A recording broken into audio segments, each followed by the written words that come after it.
Hello दोस्तों, मेरा नाम सुभाष कुमार है और आप देख रहे हैं 3D फिजिक्स। तो चलिए, मेरे चैनल पे आपका स्वागत है।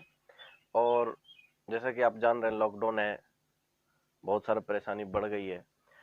सिलेबस भी बहुत पीछे चल रहा है, क्योंकि इस लॉकडाउन के ड्यूरेशन में कई महीने ट्यूशन्स बंद रह गया। तो कोई नहीं, आपका रिजल्ट प्रभावित नहीं हो, इसलिए मोबाइल का सही उपयोग कीजिए। मोबाइल बहुत ही बेहतर काम के लिए है। चाहे कहीं से भी आप मोबाइल को ऊपर कीजिए, किसी से रिक्वेस्ट करके कुछ घंटों के लिए मोबाइल लीजिए, लेकिन हाँ, मोबाइल का इस्तेमाल सही ढंग से कीजिए। कुछ बच्चे के पास मोबाइल अवेलेबल है, कुछ के पास नहीं है। तो जिसके पास नहीं है वो किसी से थोड़ा सा उधार ले लीजिए। हाँ, और उसके बाद उसको यूज कीजिए। यूज इस सेंस में कीजिए, बहुत सारे विद्वान हैं टीचरों में जो कि यूट्यूब पे अपलोड किए हुए हैं, उनका वीडियो देखिए। चाहे मेरा देखिए या ना देखिए, किसी का भी वीडियो जरूर देखिए। और जब वीडियो आप देखते हैं तो कम से कम पेन कॉपी को लेकर बैठिए, ताकि आप का जो मन है वो भटके नहीं। नहीं तो बहुत सारा प्रॉब्लम, ज्यादातर इंटरनेट के साथ स्टडी करने में यही प्रॉब्लम है कि मोबाइल के पास अगर आप बैठते हैं और चला भी रहे हैं, मोबाइल में मान लीजिए आप वीडियो देख रहे हैं, ऊपर से नोटिफिकेशन आया व्हाट्सएप का, तो व्हाट्सएप में घुस गए। व्हाट्सएप के बाद किसी से मन हो गया, फिर फेसबुक चलाने लग गए। तो बहुत सारा डिस्ट्रैक्शन है इसमें। तो डिस्ट्रैक्शन ना हो, इसलिए थोड़ा सा व्हाट्सएप को अनइंस्टॉल कर दीजिए, फेसबुक को मत लॉग इन करके रखिए। तो यही एक इसका तरकीब है कि आप इंटरनेट के साथ भी अच्छे ढंग से पढ़ सकते हैं, लेकिन हाँ, माहौल बेहतर होना चाहिए। पहले बात तो आप सही ढंग से बैठ जाइए, टेबल बेंच पे जिस पे भी बैठते हैं बैठिए, और पेन कॉपी को हाथ में रखिए, किताब भी साइड में रखिए एनसीईआरटी रेफरेंस के लिए। बहुत इंपॉर्टेंट है, क्योंकि उसके वजह से आपका दिमाग जो है वो भटकेगा नहीं। तो सबसे इम्पोर्टेंट वही चीज़ है। इस तरीके से बैठ जाइए और उसके बाद स्टडी करने में आपको ज़्यादा मजा आएगा। तो चलिए, हम बहुत ज़्यादा टाइम नहीं लेते हैं आपका। जैसा कि आप जानते हैं, एनसीईआरटी के हिसाब से अगर देखें, ये सेकंड बुक है, यानी कि फिजिक्स में दो बुक है। तो फर्स्ट बुक का कुछ चैप्टर पढ़ाए हैं अभी, फर्स्ट चैप्टर। तो उसमें से पूरी तरह से बच्चे नहीं देख पाए हैं, तो उसको छोड़ के हमने इसलिए शुरू शुरू किया है ऑप्टिक्स, यानी चैप्टर नंबर 9 एनसीईआरटी का, यानी कि सेकंड बुक का फर्स्ट चैप्टर है। तो इसमें ज्यादातर कॉन्सेप्ट पिछले चैप्टर का नहीं लगेगा, लेकिन फिर भी कुछ कॉन्सेप्ट जो है वो 8 चैप्टर का, यानी कि पिछले बुक यानी फर्स्ट बुक का लास्ट चैप्टर उसके साथ रिलेटेड है, उसी से आगे ये बढ़ता है। तो ऐसा अगर आप देखें, तो इस ब्रांच का relation electric field magnetic field से है। तो आप इलेक्ट्रिक फील्ड मैग्नेटिक फील्ड नहीं भी पढ़े तो कोई दिक्कत का बात नहीं है। ऐसा नहीं कि बहुत सारा परेशानी होगा, आप नहीं पढ़ पाइएगा, ऐसा कुछ नहीं है। ये बिल्कुल इंडिपेंडेंट चैप्टर है, लेकिन पूरी तरह से नहीं है।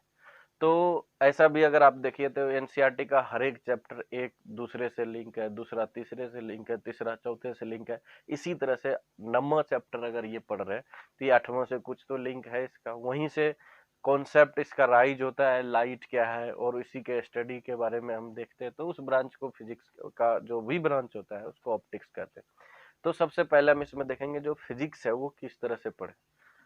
फिजिक्स को आप सिर्फ रटिए मत, क्योंकि ये रटने के बाद समझ में नहीं आएगा।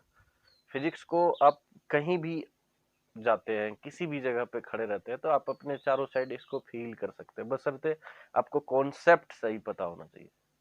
अगर आप कॉन्सेप्ट सही लगाते हैं और आपके पास लॉजिक है, और आप चीजों को एक्सप्लेन किया हुआ पहले से जानते हैं, तो बहुत सारा दिमाग इतना एक्सपेंड हो जाएगा कि आप अपने से भी नया लॉजिक लगा सकते हैं। तो इसीलिए कोई भी घटना अगर घट रहा है तो उसका कुछ ना कुछ बेसिक लॉजिक होता है, वो लॉजिक को जरूर पकड़िए, उसको सीखिए, तभी आप एक्स्ट्रा अपना दिमाग का यूज कर सकते हैं। अदरवाइज बस यही होगा कि कहानी की तरह सुन रखे हैं और उसके बाद कुछ हिस्ट्री की तरह घटनाएं याद रख रखे हैं कि इस वजह से होता है। तो रीजन को हमेशा समझने की कोशिश कीजिए, उसको रटने की कोशिश मत कीजिए कि कारण ऐसा था। तो तभी आपको फिजिक्स में इंटरेस्ट भी आएगा और तभी आपको फिजिक्स समझ में भी आएगा। तो चलिए, सबसे पहले देखते हैं इसका डेफिनेशंस क्या है। The branch of physics which deals with the study of nature, propagation of light and interaction with matter is known as optics. तो सबसे पहले इंपॉर्टेंट देखें, हम इसको समझ लें हिंदी में क्या है कि प्रकाशिकी, यानी इसको हिंदी में प्रकाशिकी कहते हैं। तो प्रकाशिकी का वह शाखा जिसमें हम प्रकाश के प्रकृति तथा उसका प्रोपोगेशन यानी कि चलने का तरीका, प्रोपोगेशन ऑफ लाइट तथा इंटरेक्शन विथ मैटर, यानी कि वो पदार्थ के साथ किस तरीके से टकराता है और टकराने के बाद उसका बर्ताव कैसा होता है, इस पर अध्ययन करते हैं। यानी कि प्रकाशिकी का वह शाखा जिसमें हम प्रकाश के घटनाओं को, सिंपली हम बात करें प्रकाश तथा प्रकाश के घटनाओं के बारे में अध्ययन करते हैं, ये हमने पढ़ा है। तो उसी में किस तरह का घटना, यानी किस चीज के बारे में, लाइट के बारे में अगर जानते हैं तो किस चीज के बारे में, तो लाइट के नेचर के बारे में। लाइट का नेचर क्या है, इलेक्ट्रोमैग्नेटिक वेव है या ट्रांसवर्स वेव है, लॉन्गिट्यूडनल वेव है, किस तरह का वेव है, इसकी नेचर क्या है, तो इसके बारे में हम डिटेल स्टडी करेंगे इस ब्रांच में। दूसरा है प्रोपोगेशन ऑफ लाइट। अगर हम लाइट का देखें कि एक पॉइंट से दूसरे पॉइंट ट्रेवल करता है तो किस तरह से ट्रेवल करता है, तो क्या ट्रेवल करने का जो इसका वे है, क्या वो रे के तरह जाता है या वेव के तरह जाता है, तो यही इसका मेन इंपॉर्टेंस आगे बढ़ जाएगा। तो लाइट के प्रोपोगेशंस का जो तरीका है वो किस तरह का। अब नेक्स्ट है इंटरेक्शन विथ मैटर। मैटर यानी कि किसी भी पदार्थ से ये टकराने के बाद इसका बर्ताव कैसा होता है, तो इंटरेक्शन विथ मैटर, यही इंपॉर्टेंट है। तो इसी आधार पर इसको ऑप्टिक्स को बांटा भी गया है कि कितने टाइप का है। तो लाइट जब किसी मटेरियल से इंटरेक्ट करता है, मैटर से टकराता है, तो उसका बर्ताव बदलता है। तो उसी चीजों के बारे में अध्ययन करते हैं, तो उसको हम ऑप्टिक्स कहते हैं। यानी ऑप्टिक्स का अगर डेफिनेशन देखें तो हमें क्लियर हो गया कि लाइट के बारे में पढ़ना है और लाइट के घटनाओं के बारे में पढ़ना है। क्या क्या चीजें हैं सबसे इंपॉर्टेंट अगर देखें,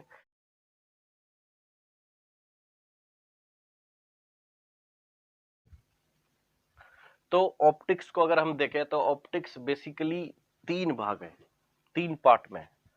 और तीन पार्ट में अगर हम देखें तो रे ऑप्टिक्स को दूसरा नाम से अगर हम जानते हैं तो जियोमेट्रिकल ऑप्टिक्स कहते हैं,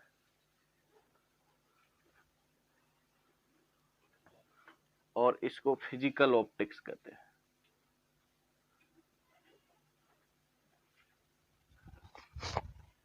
तो यानी कि हम थोड़ा सा क्वांटम ऑप्टिक्स के बारे में बात करते हैं। क्वांटम ऑप्टिक्स है क्या, तो जैसा कि हम देखते हैं क्वांटम ऑप्टिक्स के बारे में थोड़ा सा जान लें। ये बहुत ही मॉडर्न है, यानी कि सेमी क्लासिकल फिजिक्स, यानी कि जब ये 1900 के जस्ट पीछे यानी 1870 के बाद का अगर फिजिक्स देखें और 1900 के बाद के फिजिक्स को मिला दें, तो यानी कि उस टाइम का जो स्टडी किया गया उस स्टडी को हम क्वांटम ऑप्टिक्स में रखते हैं, यानी उसी को कहते हैं। इसमें कई नया तरीके थ्योरी भी बदला। तो न्यूटन का जमाना जब था 1700 के ईस्वी में, और उस ईस्वी से यानी कि 1700 के ईस्वी से बढ़ते बढ़ते अगर हम देखें तो 1900 के बाद जो थ्योरी बदला है, कुछ थ्योरी तो पहले वाला रह गया लेकिन कुछ थ्योरी चेंज हो गया। तो जो थ्योरी चेंज हुआ है, जो आज मॉडर्न के तौर पर अगर हम देखते हैं लाइट के बारे में कि लाइट का बिहेवियर कई तरह का बदल जाता है, तो उस घटनाओं के आधार पर अगर हम देखें तो इसको क्वांटम ऑप्टिक्स कहते हैं उस ब्रांच को। तो इसको हम डिटेल ज्यादा यहाँ पे नहीं स्टडी करने का है। इसमें कुछ पार्ट्स है, जैसे कि लाइट इंटरेक्ट करता है अगर किसी पार्टिकल से, मैटर से, तो उसकी जो माइक्रोस्कोपिक लेवल पर अगर देखें तो वहां पे इसका बर्ताव कैसा होता है, क्या ये पार्टिकल के तरह ट्रीट करते हैं या वेव के तरह ट्रीट करते हैं, तो इसी पर कॉन्सेप्ट है। और आपके क्लास में एक चैप्टर है जिसमें 11th चैप्टर जिसका नाम है डुअल नेचर, तो उसमें थोड़ा सा इसका कुछ झलक देखेंगे वापस। तो लाइट का उसमें भी कुछ बिहेवियर्स देखते हैं, रेडिएशंस का बिहेवियर्स देखते हैं किस तरह का होता है, क्या ये पार्टिकल है एक्चुअली में या वेव है, तो वहां पे बहुत सारा सवाल राइज होगा। तो चलिए क्वांटम ऑप्टिक्स में फिर हम बहुत सारा और एडवांस इसमें देखते हैं कि लेजर कैसे बनता है। आज हम लेजर बीम को मारते हैं किसी जगह पे, तो वो स्टार्ट कैसे होता है, ओरिजिनेट कैसे होता है, तो ये सारे घटनाएं इसमें से पढ़ते हैं। तो ये फिलहाल तो अभी हम इसको नहीं ज्यादातर देखेंगे। बेसिकली हमारे सिलेबस में अभी दो जो इम्पोर्टेंट है, एक है रे ऑप्टिक्स, एक है वेव ऑप्टिक्स। रे ऑप्टिक्स का जो कंडीशंस है वो एक कंडीशंस पे रे ऑप्टिक्स लागू होता है। तो सबसे पहले हम इसका देख लेते हैं कि रे ऑप्टिक्स पढ़ते कब है। तो सबसे इंपॉर्टेंट फैक्टर है कि रे ऑप्टिक्स लागू कहाँ होता है। ये दो भाग तो हम फिजिक्स का ही दो पार्ट है एक्चुअली में, लेकिन इस दोनों में अलग अलग बर्ताव देखते हैं लाइट का। एक में जो हम स्टडी करते हैं वो इस तरह से, मान लीजिए कि अगर ये कोई ऑब्स्टेकल है, कोई वस्तु है जो लाइट के रास्ते में आया या लाइट इससे इंटरेक्ट किया, तो अगर इसकी वेवलेंथ इस मैटर के साइज, यानी कि मैटर का साइज अगर हम देखें तो d है, और इसके जो वेवलेंथ है लाइट जो इससे इंटरेक्ट कर रहा है इस मैटर से, अगर ये वेवलेंथ बहुत छोटा है इस मैटर के साइज से, तो इस कंडीशंस में जो हम पढ़ते हैं रे के बारे में, लाइट के बारे में, वो पढ़ते हैं रे ऑप्टिक्स में। इस तरह का स्टडी, और इस तरह का स्टडी में हम देखते हैं कि जो लाइट है वो एक रे की तरह आगे बढ़ता है, रे की तरफ ट्रेवल करता है। तो इस घटनाओं को हम रे ऑप्टिक्स कहते हैं। तो रे ऑप्टिक्स में हम बेसिकली लाइट का जो फेनोमेना है वो स्ट्रेट लाइन प्रोपोगेशन का है। चलिए हम डेफिनेशन थोड़ा बाद में देखेंगे, पहले इसमें वेव में देखते हैं। तो वेव का कहानी जस्ट बदल जाता है जब लाइट किसी मटेरियल से टकराता है, और वो मटेरियल का जो साइज है, मान लीजिए ये साइज ऑब्स्टेकल है, कोई अवरोध है, और यहाँ भी एक अवरोध था, मिरर नहीं आप समझिए, बस कोई ऑब्जेक्ट समझिए इसको, कोई अवरोध है, अगर इसकी साइज डी है और इसकी वेवलेंथ लेमडा है, और लेमडा लगभग बराबर हो जाए या तुलना के लायक हो जाए, यानी कंपेयर के लायक हो जाए इसकी वेवलेंथ लाइट की जिससे ये टकरा रहा है उस ऑब्स्टेकल की, अवरोध की, तो उस कंडीशंस में हम लाइट के फिनोमेना को हम वेव ऑप्टिक्स के आधार पर पढ़ते हैं। और वेव ऑप्टिक्स में हम जो पढ़ते हैं इस लाइट का, यहाँ पे बर्ताव हम देखते हैं कि लाइट स्ट्रेट लाइन में नहीं जाके बल्कि ये बेंड कर जाता है। और अगर ये मान लीजिए एक सोर्स है, यहाँ पे एक ऑब्स्टेकल है, बहुत ही शार्प एज है, और ये एक स्क्रीन है, तो ये हमारे हिसाब से तो इतने से छाया इसकी बननी चाहिए, शैडो। लेकिन अगर ये अचानक कभी आपको ऐसा नजर आने लगे कि ये अचानक लाइट इतनी बड़ी छाया बनाने लग जाए, तो इसका मतलब क्या है कि ये लाइट सीधी नहीं जाके ये बेंड कर गई।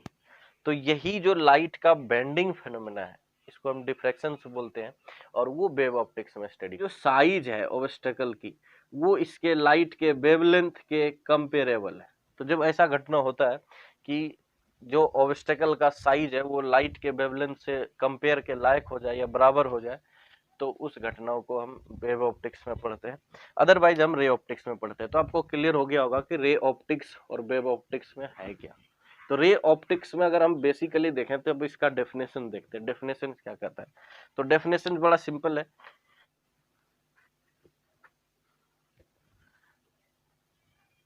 तो रे ऑप्टिक्स का अगर हम देखें,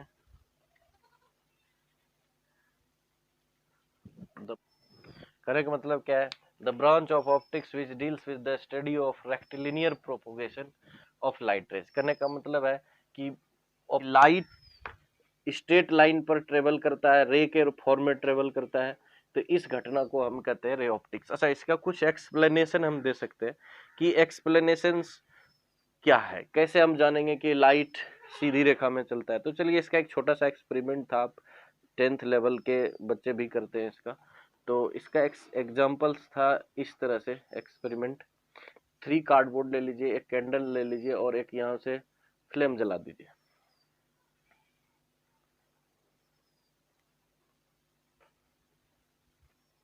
चलिए ये कैंडल है। तो अगर इसके पिन होल कीजिए, और इस पिन होल को अगर हम देखें एक लाइन में रखते हैं, कॉलिनियर रखते हैं, तो क्या यहाँ पे से देखने पर क्या आपको ये लाइट का कैंडल दिखता है? अगर ये फ्लेम दिखता है तो इसका मतलब क्या है कि लाइट सीधी रेखा में ट्रेवल करती है। चलिए थोड़ा सा इसमें बदलाव करते हैं। बदलाव ये करते हैं कि बीच का कार्डबोर्ड को हम थोड़ा नीचे स्लाइड कर देते हैं।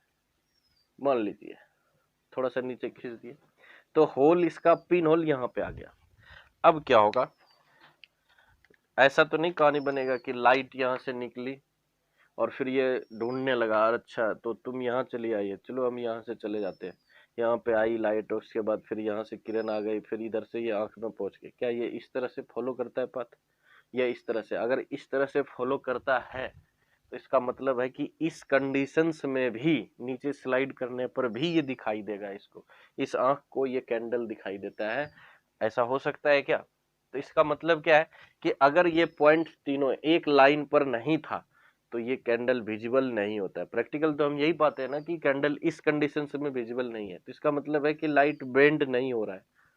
नहीं तो ऐसा होता कि चलो लाइट देख लिया कि किसी भी हालत में इसको पहुंचना है तो ये यहाँ से यहाँ आ गया, फिर ये यहाँ आ गया, तो ऐसा तो होता नहीं है।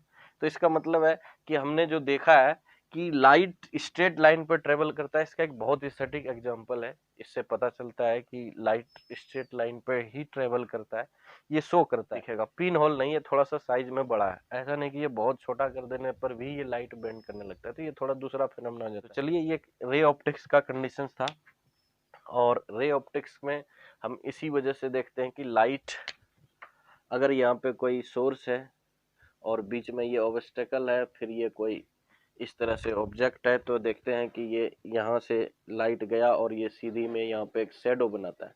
तो ये जो शैडो कास्ट करने का भी जो प्रोसेस है, ये भी रे ऑप्टिक्स है। तो इस हिसाब से अगर हम देखें तो लाइट रे के फॉर्म में जाती है, और यही रे के फॉर्म में एक ज्योमेट्री तैयार करता है जो इसका ज्योमेट्रिकल शेप बनाता है, और इसीलिए हम रे ऑप्टिक्स को एक और नाम से जानते हैं, geometrical optics.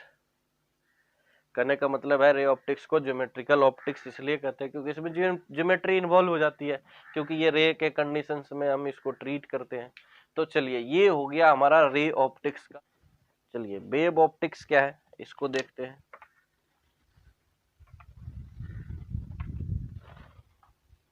The branch of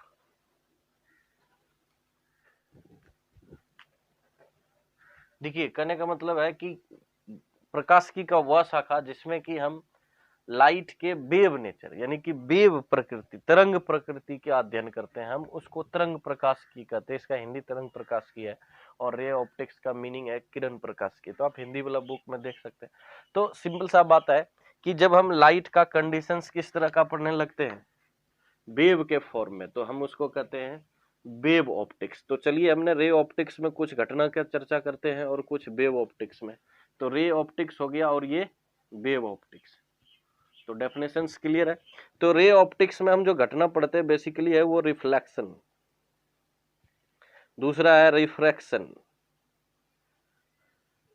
अगर हम वेव ऑप्टिक्स का देखें तो इसका नाम है, इसमें कुछ घटना देखते हैं जिसका नाम है इंटरफेरेंस, डिफ्रैक्शन, पोलराइजेशन।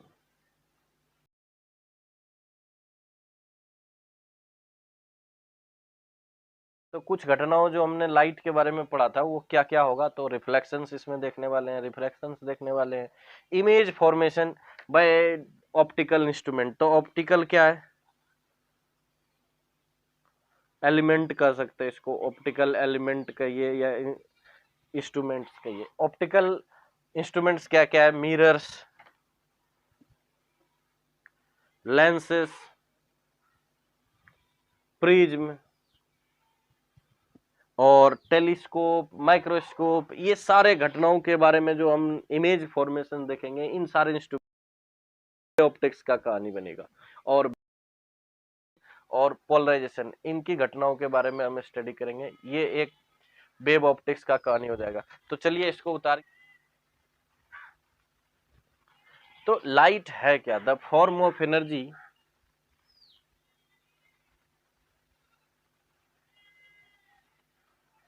तो ये एक सिंपल डेफिनेशन है, the form of energy which travels as EM wave and causes the sensation on our eye. अगर आंखों पर हमें तो देखें तो प्रकाश ऊर्जा का वह रूप है जो ईएम वेव यानी इलेक्ट्रोमैग्नेटिक वेव के फॉर्म में ट्रेवल करता है, और हमारे आंखों पर यानी किसी भी चीज को विजिबिलिटी बनाने के लिए वो सेंसेशन पैदा करता है, इसी को हम लाइट कहते हैं। तो असल में ये तो डेफिनेशन बहुत ही सिंपल है, ये हम बचपन में पढ़ते आ रहे हैं, लेकिन जो हम एक्चुअली 12th लेवल पर देखेंगे इसका क्या मतलब है, लाइट है क्या।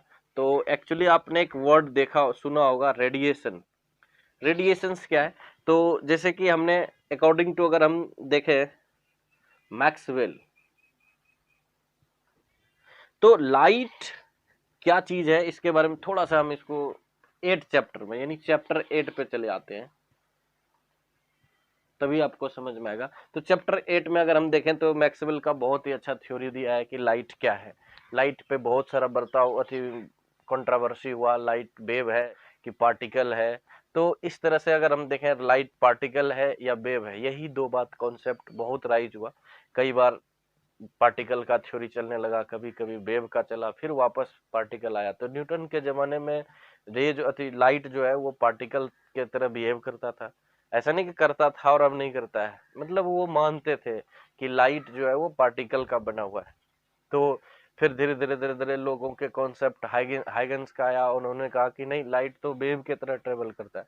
तो वो भी कॉन्सेप्ट चला कुछ सालों तक, लेकिन फिर वापस जैसे 1905 1900 के अराउंड आया तो एक जोर पकड़ लिया फिर से कि लाइट असल में पार्टिकल ही है।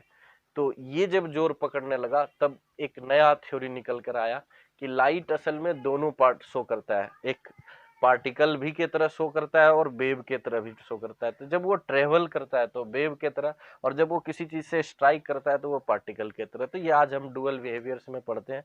तो उसी का हम एक छोटा सा अंश इसमें देखते हैं कि लाइट के बारे में क्या है। तो इलेक्ट्रोमैग्नेटिक वेव का जो कॉन्सेप्ट लाया है मैक्सवेल ने, इन्होंने मैथमेटिकली भी डिराइव किया, और कि लाइट जो है वो असल में इलेक्ट्रोमैग्नेटिक वेव है। तो वो उन्होंने एक स्पेक्ट्रम बनाया, तो डिफरेंट टाइप के फ्रीक्वेंसीज का मिक्सचर था उसमें, तो सभी का डिफरेंट डिफरेंट नाम दिया। तो उस नाम में देखिए क्या क्या था। सबसे पहले था गामा,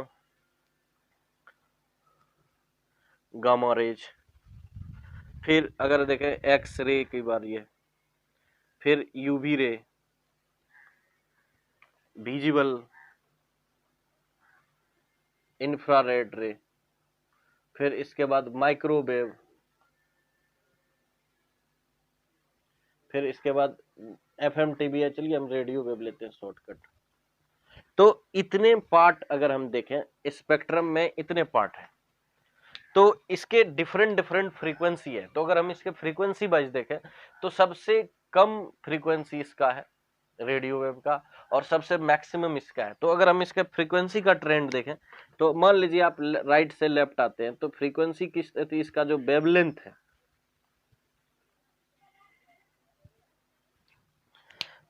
चलिए ब्लू से लिखते हैं, वेवलेंथ इसका इधर आने से डिक्रीज करेगा, डिक्रीजेज। और इसकी अगर फ्रीक्वेंसी की अगर हम कॉन्सेप्ट देखें तो फ्रीक्वेंसी इंक्रीज करेगा।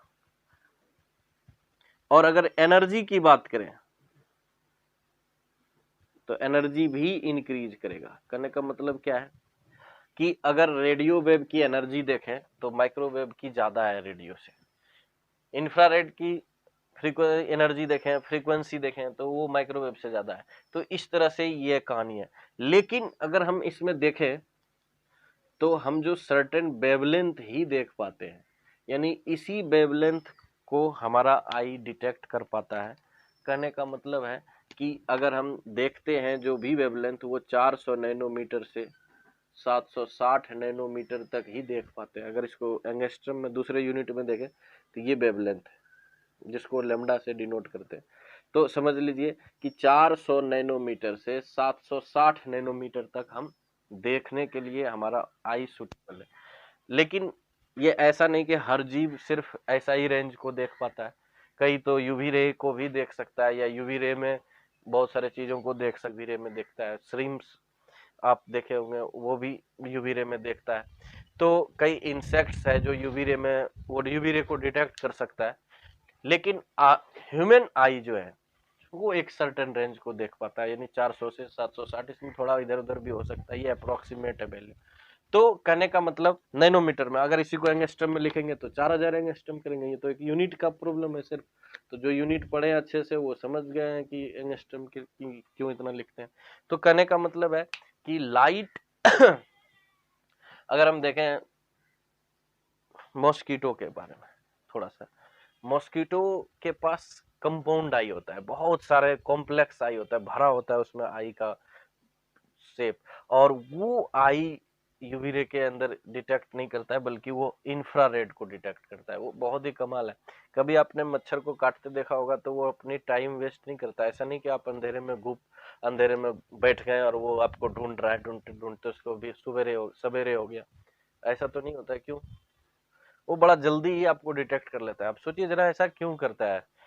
क्या वो उसको देखने, अगर वो विजुअल बैंड पर, रेंज पर, अगर वो कॉन्सेप्ट पर अगर टिका होता तो अगर हमें नहीं दिखाई देता तो उसे भी हमें दिखाई नहीं देते। लेकिन वो इस रेंज को यूज ही नहीं करता है, वो ऐसा रेंज यूज करता है, एडॉप्ट किया खुद को कि वो आप कितनों ही अंधेरे में छुप जाइए, विजिबिलिटी आपकी कितनों ही जीरो क्यों ना हो, उसको जरूर आप दिख रहे होंगे। कहने का मतलब है कुछ अभी तो लेटेस्ट रिसर्च से ये पता चलता है कि जो मॉस्किटो है, मच्छर है, जिसको जो वो CO2 गैस को, यानी कि जो हम CO2 बाहर करते हैं को वो डिटेक्ट करता है। पहले तो वो CO2 को डिटेक्ट करते करते क्लोज आता है और फिर वो इन हमारे बॉडी से, यानी कि जो हमारा बॉडी है वो रेडिएशंस पैदा करता है इंफ्रारेड, और फिर ये इस रेंज में कोई भी अगर कीट आएगा तो वो डिटेक्ट कर लेगा कि चलो भाई ये यहाँ पे हमारा होस्ट है, और फिर ये इसके शरीर पे बैठता है। और बड़े गजब की बात है कि आपने देखा होगा कि वो ऐसा नहीं कि बैठे हैं जींस के ऊपर में और बैठ के अपना टाइम वेस्ट कर रहे हैं, नहीं, वो ऐसा बॉडी पार्ट पे बैठता है जहाँ पे उसका इंजेक्शन डायरेक्ट लग जाए, मतलब वो पूरा नेकेड बॉडी जहाँ पे होता है वहां पे वो बैठता है। कभी कभी आप रात अंधेरे में सोए हैं, सपोज दैट, उसके बाद आपका हाथ जो है मच्छरदानी में सट गया, आप देखिए वो तुरंत डिटेक्ट करके वहां पहुंचने लगता है। कभी आप एक बार एक्सपेरिमेंट करके देखिए, जगे हुए रहिए और जहाँ पे मच्छर आता है आप हाथ रखिए उसके करीब में, बस देखिए कि मच्छर तुरंत अट्रैक्ट होना शुरू हो जाता है उस जगह पर।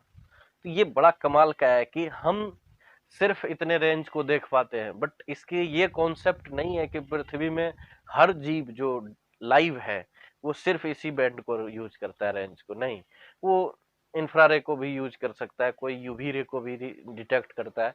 तो ये अपनी अपनी एडाप्टेशन है हर जीवों का, जो कि ये अलग अलग बैंड रेंज को देखता है। तो चलिए इसमें यही था कि हम क्या हमारे आई जिस तरह डिटेक्ट करता है वो सारे आई का साथ वही कहानी है, नहीं, ऐसा नहीं है। एक एक्सपेरिमेंट और भी कीजिए घर पे, कभी भी जो रिमोट होता है टीवी का, टाटा स्काई का नहीं, टाटा स्काई में आप बटन दबाते हैं तो ऑटोमेटिक रेड लिंक उसका ब्लिंक करता है, वो नहीं, वो एक्चुअली नहीं है लाइट। चलिए उसमें आप कंफ्यूज हो जाइएगा। तो सिंपल सा बात है, आप कोई भी तरह का आप रिमोट लीजिए टीवी का, उस टीवी के रिमोट के आगे देखिए, क्या वो बटन यहाँ पे जो लगा होता है वो कभी जलता है? क्या आप भी कभी उसको जलते देखे हैं? नहीं देखे होंगे शायद, हमने तो आज तक नहीं देखा है, पता नहीं आप देखे होंगे, हो सकता है। तो वो नहीं जलता है, ऐसा कर सकते हैं क्या? नहीं, वो एक्चुअली जलता है बट हमें दिखाई नहीं देता है। और ऐसा अगर नहीं होता तो पता नहीं, वो आपको लगता होगा कि ये खराब है, कोई काम का नहीं है, इसको निकाल के फेंक दें, तो आपका रिमोट तो ऐसे ही खराब हो जाएगा। तो अगर आप उसको आंख से देखिए तो दिखाई नहीं देता है, लेकिन आप उसको अगर मोबाइल के कैमरे के सामने लाइए तो आपको वो जलता हुआ नजर आएगा। वही उसकी पहचान है। अगर आपका रिमोट सही वर्क नहीं कर रहा, बैटरी डेड हो गया, बैटरी डेड कर गया, तो आप उसको एक बार देख सकते हैं बटन दबा के, क्या ये ब्लिंक कर रहा है? अगर नहीं कर रहा है तो इसका मतलब है बैटरी आपका खत्म है या रिमोट काम नहीं कर रहा है, फंक्शनिंग नहीं है। तो टीवी खराब होने की जरूरत नहीं है, नहीं तो लगता है टीवी सेंसर तो खराब नहीं हो गया, तो हो सकता है रिमोट में प्रॉब्लम हो। तो कई तरह का कॉन्सेप्ट है। तो देखिए आप, अगर हम रेंज देखें कैमरा का, तो कैमरा तो जो हम विजुअल रेंज को देख पाते हैं आंख से भी ज्यादा सेंसिटिव है। और इसी सेंसिटिविटी में एक सबसे इंपॉर्टेंट चीज आता है, क्या हमारा आई सिर्फ, तो चलिए पहले इसको उतारिए, करते हैं सेंसिटिविटी। अगर हम देखें तो क्या हमारा जो आई है वो किस लाइट के प्रति बहुत ही सेंसिटिविटी शो करता है, यानी सेंसिटिव लाइट पर होता है। चलिए हम आपको लिखते हैं रेड कलर, येलो कलर और वायलेट ले लीजिए। मेरे पास येलो नहीं है, वायलेट नहीं है, बस रेड है। तो इन तीनों कलर में बताइए कि आपको ज्यादा सेंसिटिविटी कौन दे रहा है, यानी ज्यादा आंखों पर ज्यादातर आपको जल्दी सेंस कौन कर पा रहे हैं? क्या ये आपको लग रहा है ये रेड हो रही पे है कलर का कोई चीज, येलो कलर का कोई चीज है, और वायलेट है? ज्यादा सेंसेशन कौन देता है, मतलब आप जल्दी डिटेक्ट कर पाते हैं कौन सा? तो सबसे इंपॉर्टेंट चीज है इसमें येलो। येलो, ऐसा नहीं कि आप रेड लाइट को यूज करते हैं तो आपको ऐसा लगे कि रेड लाइट ट्रैफिक बनता है इसीलिए सेंसेशन, नहीं, सेंसिटिविटी को नहीं वो डिटेक्ट करता है, वो ज्यादा दूर ट्रेवल कर सकता है इसलिए रेड यूज करते हैं। लेकिन अगर हम देखें सेंसेशन जो ज्यादा पैदा करता है वो येलो कलर। तो येलो कलर अगर किसी भीड़ में भी खड़ा हो, सारे कलर में से तो येलो जल्दी आपको आंख को सब दिखाई देता है। तो इसका मतलब ये है कि येलो कलर का हम कॉमर्शियली भी यूज करते हैं। आप देखिए कहीं पे, चलिए टैक्सी का कलर देखे होंगे तो उसको येलो पेंट किया जाता है, स्कूल बसेस जो होते हैं वो येलो पेंट किया जाता है। और इसका मेन मकसद यही है कि येलो होने का, कि येलो इसलिए करते हैं ताकि जल्दी से उसे कोई पहचान ले, जल्दी से आंखों में नजर आ जाए।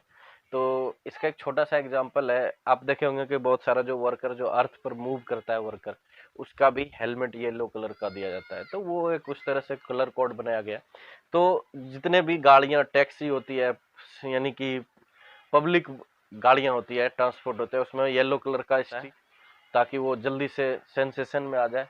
और इसका एक छोटा सा एग्जांपल है, देखे होंगे आपने पीके मूवी, पीके मूवी में बड़ा सिंपल सा वो एक लॉजिक भी लगा के देता है कि ये जल्दी लोग हमें देख लेगा, इसलिए वो हेलमेट येलो कलर का पहनता है।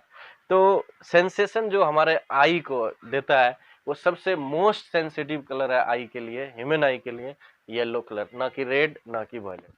लाइट के बारे में बहुत सारा कॉन्सेप्ट आपने सीखा। और अब हम देखते हैं कि ज्योमेट्रिकल जो ऑप्टिक्स है इसमें कुछ चीजें इन्वॉल्व किया गया है, जिसको कि हम कुछ प्रिंसिपल्स है। तो there are 3 principal.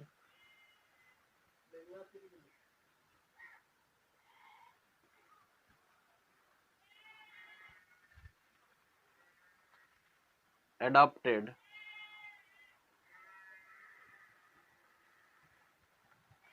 in geometrical physics।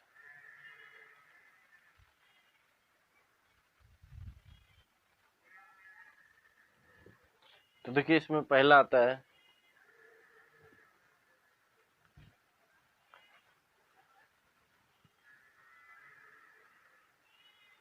The rectilinear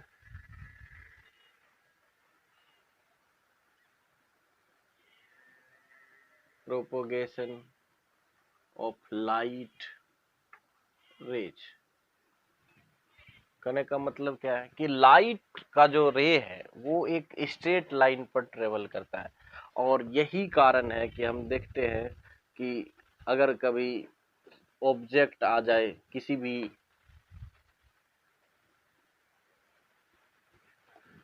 light के सोर्स के बीच में, तो ये एक ज्योमेट्रिकल शेप पैदा करता है जिसको हम शैडो कहते हैं। तो यानी शैडो फॉर्म करना, यानी शैडो कास्ट करना भी कारण है लाइट स्ट्रेट लाइन पे ट्रेवल कर रहा है। और ये शैडो का जो रेशियो होता है वो इसी के ज्योमेट्री के ही हिसाब से होता है। अगर आप मान लीजिए ये बड़ा है और ये पॉइंट सोर्स है तो इसका शैडो इस तरह से बन गया, और ये शैडो का जो साइज होगा वो इसी के अकॉर्डिंग बनेगा, यानी स्ट्रेट लाइन के ट्रेवलिंग की वजह से। और ये बहुत छोटा हो जाए तो फिर शैडो का रेशियो चेंज हो जाता है, जिसको हम कहते हैं डिफ्रैक्शन। वो फेनोमेना को छोड़ दिया जाए तो हम देखते हैं कि लाइट बड़े ऑब्जेक्ट से जब इंटरेक्ट करता है, जब वेवलेंथ से, तो उस कंडीशंस में ये जो शैडो होता है वो इसके ज्योमेट्रिकल शेप के अकॉर्डिंग होता है। तो कहने का मतलब है कि लाइट जो है वो स्ट्रेट लाइन पर ट्रेवल करता है, ये एक प्रिंसिपल है ज्योमेट्रिकल ऑप्टिक्स में। और दूसरा जो प्रिंसिपल इसका है, और हम जितने भी देखते हैं कि सूर्य ग्रहण लगता है, चंद्र ग्रहण लगता है, तो ये चंद्र ग्रहण लगता है, इन सारे कारणों का भी वजह यही है कि लाइट जो है स्ट्रेट लाइन पे ट्रेवल करता है। दूसरा है इसका ऑप्टिक्स, इसका द पाथ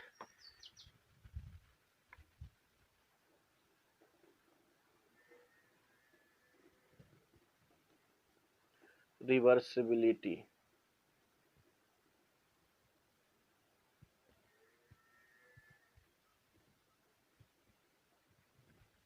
अगर हम देखें तो एक और इसका प्रिंसिपल है जिसको हम कहते हैं the path reversibility of light rays. यानी कि अगर कोई लाइट ट्रेवल करता है, तो अगर मान लीजिए एक सोर्स है, यहाँ से लाइट निकला और ये किसी एक चमकदार मिरर ही ले लीजिए, मिरर से रिफ्लेक्ट किया, और फिर ये अगेन एक और रिफ्लेक्टर लगाए, फिर ये रिफ्लेक्ट किया, तो अभी इसका पाथ किस तरह से है, इधर से जा रहा है इधर। लेकिन अगर कोई मिरर इस तरह से लगा दिया जाए कि ये बिल्कुल 90 डिग्री हो जाए, तो इसका मतलब क्या है कि जो लाइट इस पे फॉल कर रहा है वही रिफ्लेक्ट बाउंस बैक हो जाएगा और ये सेम फिर इसी पाथ पर रिवर्स हो जाएगा। कहने का मतलब क्या है कि जब लाइट रेज किसी के डायरेक्शन पे डिपेंड नहीं कर रहा था, वो सीधा किस पे डिपेंड कर रहा है कि लाइट का जो पाथ है वो पाथ डायरेक्शन पे डिपेंड नहीं कर रहा है। चाहे आइदर अगर ये नीचे जा रहा हो तब भी यही पाथ फॉलो कर रहा है, अगर ये ऊपर इस डायरेक्शन में आ रहा हो तब भी ये यही पाथ फॉलो करता है। तो जो लाइट का जो पाथ है वो बिल्कुल डायरेक्शन ऑफ प्रोपोगेशन, लाइट का जो डायरेक्शन है उस पर डिपेंड नहीं करता है। सबसे इंपॉर्टेंट फैक्टर यही है और इसका बहुत जगह पे कॉन्सेप्ट आएगा आगे कि जो पाथ है वो फ्री है, पाथ जो है वो फ्री है डायरेक्शन ऑफ प्रोपोगेशन से। लाइट अगर वो नीचे भी आ रहा है तब भी यही पाथ फॉलो कर रहा है, ऊपर भी जा रहा है तब भी यही पाथ फॉलो कर रहा है, यानी पाथ इंडिपेंडेंट है किससे, direction of propagation of light से। यही इसका इंपॉर्टेंस है। तीसरा इसका जो प्रिंसिपल अडॉप्ट किया गया है वो प्रिंसिपल क्या है,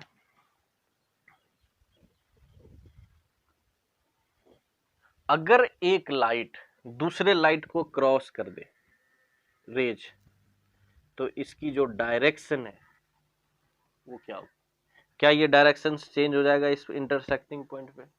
तो बिल्कुल नहीं। ऐसा हो जाएगा? नहीं। तो ये इधर मुड़ जाएगा, ये इधर मुड़ जाएगा? क्या नहीं। ये कोलिजन नहीं है कि एक पत्थर गया और दूसरा पत्थर गया, जब ये आपस में टकराया तो फिर ये टकराने के बाद दोनों का दिशा चेंज हो गया। ये ऐसा बिल्कुल नहीं करता है। यानी कि लाइट का जो पाथ है, यानी कि जो डायरेक्शन ऑफ प्रोपोगेशन है लाइट का, वो हमेशा फिक्स्ड रहता है, चाहे वो एक लाइट दूसरे लाइट को क्रॉस क्यों ना कर दे। तो क्रॉसिंग के वजह से क्या ये डायरेक्शन ऑफ प्रोपोगेशन लाइट के रेज का बदल जाता है? तो बिल्कुल नहीं बदलता है। तो तीसरा प्रिंसिपल यही है। तो चलिए हमने 3 प्रिंसिपल देखा जो ज्योमेट्री में, ज्योमेट्रिकल ऑप्टिक्स में इन्वॉल्व है। यही तीनों इंपॉर्टेंट है।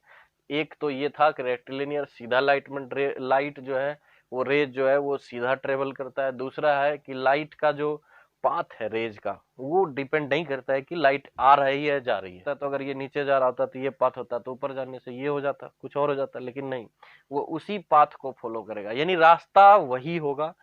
वो रास्ता जो होना है वो इसके दिशा पर निर्भर नहीं करेगा लाइट किधर जा रही है। क्लियर है? दूसरा है, तीसरा, कि लाइट का जो दिशा है जाने का वो किसी दो रे के टकराने से वो भी नहीं बदलने वाला है। तो ये बड़ा कॉन्सेप्ट क्लियर है इसका लाइट। और यही जो ज्योमेट्री में, ऑप्टिक्स में ये जो 3 प्रिंसिपल लगा है ये बहुत इंपॉर्टेंट है। इसी से रे इमेज फॉर्मेशन में बहुत हेल्प मिलती है। तो ये एक बेसिक बन गया। और इस लेक्चर में जो आपने सीखा है ये बहुत इंपॉर्टेंस है। और इसी को अगर हम देखें तो ये बेसिक बन जाएगा। फिर जो अगला लेक्चर आएगा वो थोड़ा सा बहुत ही कॉन्सेप्चुअल होगा। उसमें इमेज फॉर्मेशन देखें, विभिन्न तरह का मिरर्स है और लेंसेस है, उन सारे चीजों में हम देखते जाएंगे। तो ये मेन 3 चीज जो है आपको बहुत याद रखना है अच्छे तरीके से। और अगला जो हम वीडियो बनाएंगे उसमें लॉज ऑफ रिफ्लेक्शन से स्टार्ट होगा। रे किसको कहते हैं अगर देखें तो ये जो स्ट्रेट लाइन एक रे को दर्शा रहे हैं, बस यही, ये इमेजिनरी होता है कि किसी भी लाइट सोर्स से जो लाइट निकलती है वो एक स्ट्रेट लाइन होता है, इसी को हम रे कहते हैं। और बहुत सारा रे है तो रेज कहेंगे, प्लुरल फॉर्म हो जाएगा। तो चलिए एक दूसरा नंबर में अगर हम देखें तो बीम ऑफ लाइट की बात करेंगे। तो द बंडल ऑफ रेज,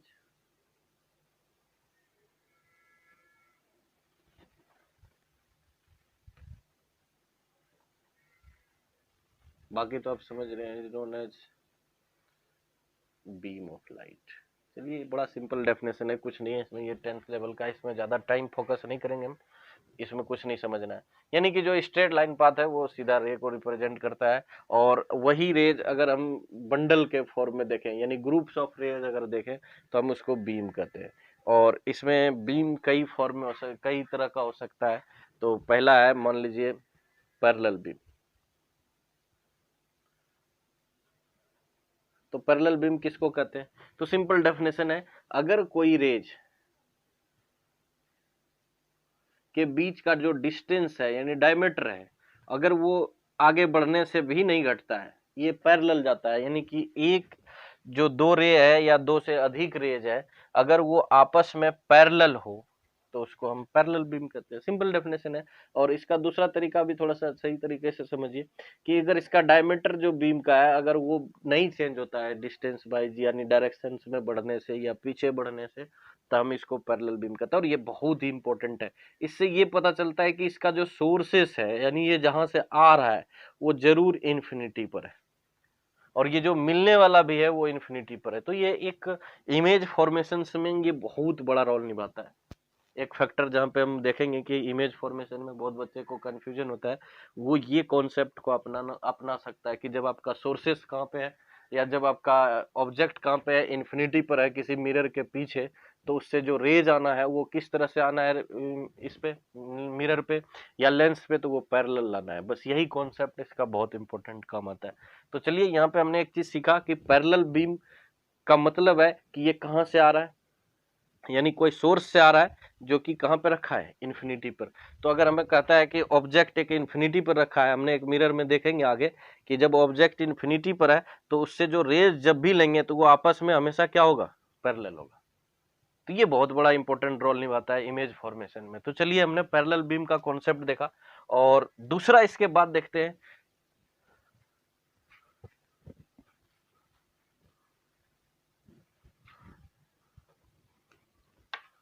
दूसरा पॉइंट अगर देखें तो कन्वर्जेंट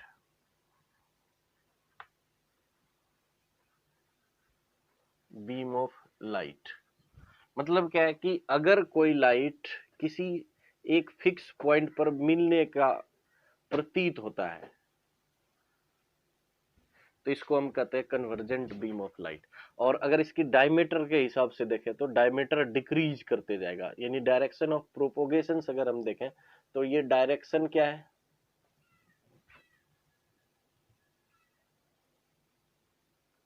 तो direction of propagation right side है लेफ्ट से।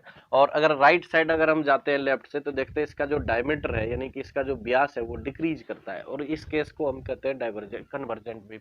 यानी लाइट कन्वर्ज हो रहा है किसी पॉइंट पर, यानी सीम कर रहा है, प्रतीत हो रहा है कि किसी पॉइंट पर मिल जाएगा। चलिए ये कॉन्सेप्ट इसका है।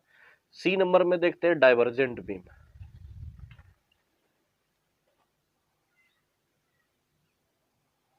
डाइवर्जेंट बीम ऑफ लाइट का मतलब है कि लाइट रेज किसी एक पॉइंट सोर्स से, चलिए ये हो गया डाइवर्जेंट बीम, किसी पॉइंट सोर्स से लाइट रेज निकल रही है और ये आगे फैलते जा रहा है, दूर जा रहा है, कभी भी रे आपस में नजदीक नहीं आ रहा है। यहाँ रे क्या है, आपस में नजदीक आ रहा है, एक पॉइंट पे मर्ज होने जा रहा है, और ये एक पॉइंट से दूर जा रहा है। तो इसके हिसाब से यानी डायरेक्शन ऑफ प्रोपोगेशन किधर है, लेफ्ट से राइट। तो अगर लेफ्ट से राइट अगर प्रोपोगेशन हो रहा है लाइट का, तो अगर उधर हम जाते हैं तो डायमीटर वाइज अगर हम देखें तो ये क्या हो रहा है, इंक्रीज कर रहा है। तो सिंपल डेफिनेशन भी इसका इसी तरह से है कि जब लाइट का बीम का डायमीटर इंक्रीज करे इन द डायरेक्शन ऑफ क्या, प्रोपोगेशन, तो उसको हम कहते हैं डाइवर्जेंट बीम। ये डेफिनेशन 12th लेवल का है। और बाकी इसको समझने के लिए अगर देखें तो सिंपल सा है कि जब कोई रेज आपस में क्या हो, एक दूसरे से दूरी बढ़ाते हुए जाने लगता है प्रोपोगेशन के डायरेक्शन में, जिधर वो आगे बढ़ रहा है, तो उस सेंस में भी हम डाइवर्जेंट बीम कहते हैं। तो समझने के लिए सिंपल है। हाँ, ये बीम कहाँ मिलने वाला है, तो आपको ये बहुत ही ज्यादा बार कॉमनली इसको आपको देखने को मिलेगा जब पैरेलल रे आता है किसी भी लेंस में, जो कॉन्वेक्स लेंस है, और इसमें ये मीट करने लगता है तो ये कन्वर्ज करने लगता है। और यही अगर हम देखें इसमें कॉनकेव अगर लेंस देखें तो इसमें जब पैरेलल बीम आती है तो ये फिर ये दूर जाने लगता है, डाइवर्ज कर देता है। तो ये एक डाइवर्जिंग सिस्टम भी हमको मिल गया। ऑप्टिकल एलिमेंट ऐसा है जो लाइट रेज को पैरेलल को डाइवर्ज करता है और ये पैरेलल को कन्वर्ज कर रहा है। तो इसी तरह से मिरर का भी कॉन्सेप्ट आएगा जो कि आपने 10th में पढ़ा है।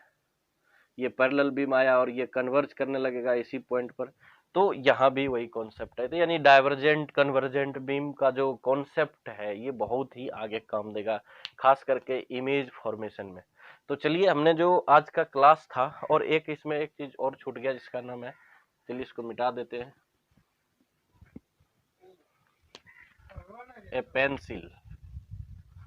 पेंसिल भी सिंपल है, नैरो बीम ऑफ लाइट, यानी कि बहुत ही पतला अगर लाइट का बीम है, तो जब हम कॉलीमेटर यूज करते हैं एक्सपेरिमेंट में तो वहां पर ये बहुत जरूरत पड़ता है पेंसिल का, यानी कि बहुत ही पतले नैरो बीम को हम कहते हैं पेंसिल ऑफ लाइट, यानी कि सिंपल सा बात है। तो चलिए, हमारा ये आज का लास्ट टॉपिक था, और जो नेक्स्ट क्लास होगा उसमें हम लॉज ऑफ रिफ्लेक्शंस के साथ आएंगे, और बहुत ही अलग तरीके से आपको लॉज ऑफ रिफ्लेक्शंस का दोनों लॉज को समझाएंगे हम। एक चीज को दिखाते हुए आपको समझाएंगे, कुछ ऑब्जेक्ट को, ताकि आपको समझ में आ जाए कि लॉज ऑफ रिफ्लेक्शंस में कुछ मजेदार चीजें हैं। फिर हम प्लेन मिरर के अंदर इमेज फॉर्मेशन, फिर उसका कई तरह का कॉन्सेप्ट उसमें आएगा, उसको लेकर आएंगे। तो आज का जो वीडियो था वो बहुत ही सिंपल था, इसमें कुछ कहानी था और कुछ डेफिनेशन था, और इसमें कुछ समझने वाली चीजें थी नहीं। तो ये बहुत ही वीडियो नॉर्मल था, कुछ इसमें हाई लेवल का कोई कॉन्सेप्ट नहीं है।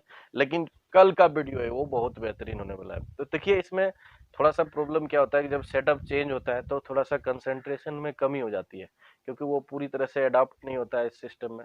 तो ये थोड़ा सा मन नहीं लगने वाला कॉन्सेप्ट है इसमें भी, तो पूरी कंसंट्रेशन मेरा आज नहीं रह पाया। लेकिन फिर धीरे धीरे धीरे जब अडॉप्ट हो जाएगा हमारे लिए भी आज ये वाला सिस्टम, क्योंकि ये जो सेटअप है हमारा वो बिल्कुल नया है हमारे लिए। तो कभी कभी क्या होता है ना, जब आप सेटअप चेंज करते हैं तो आपका माइंड सेट भी थोड़ा सा पूरी तरह से कंसंट्रेट नहीं होता है, तो ये कमी देखने को मिलेगा। लेकिन धीरे धीरे ये खत्म हो जाएगी, और फिर जब ये इसमें मन लगने लग जाएगा इस सेटअप पे, तो फिर आपको अच्छा समझ में आएगा और को भी आने लगेगा। तो आज थोड़ा सा माफ कीजिए।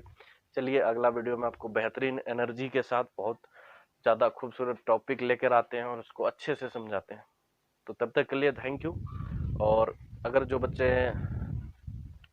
सब्सक्राइब नहीं किए हो, कम से कम सब्सक्राइब कर लीजिए, बेल आइकन दबा लीजिए, ताकि आपको नोटिफिकेशंस आते रहे। चलिए, धन्यवाद।